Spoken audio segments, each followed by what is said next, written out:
Let's talk about the numbers and then let's talk about the cost.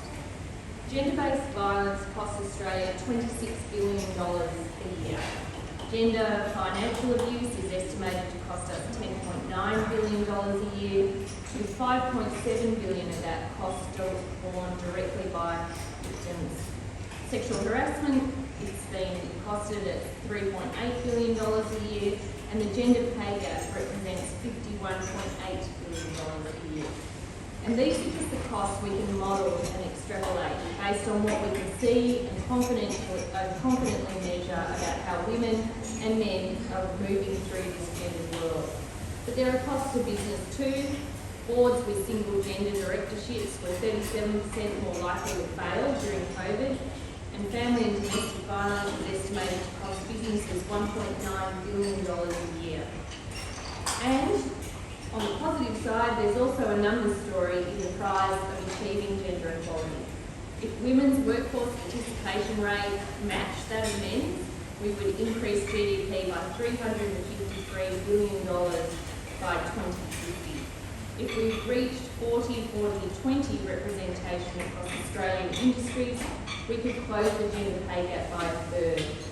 And recent research by Deloitte indicates that if we shifted gender norms by 2050, we would see an additional $128 billion each year in Australia's economy and the ability to access 461,000 additional full-time employees each year, on average to 2071. So if you're doing back-of-the-envelope calculations, which of course I can't endorse in my finance minister's role, but I've just listed tens of billions of dollars of the yearly cost, wasted talent and opportunity as a result of gender inequality. I've also listed the billions of dollars of economic return and the promise of potential, choice and fulfilment of Australian women if we push the dial towards a gender equal Australia. As both Finance Minister and Minister for Women, what I can clearly say is that the cost is high, but the benefits are much higher. And when we speak about cost, the cost to women, the cost to our economy, the opportunity cost and the opportunities lost for women, right now there is no more profound example than the cost and impact of violence against women in our society. This is playing out in our society every day.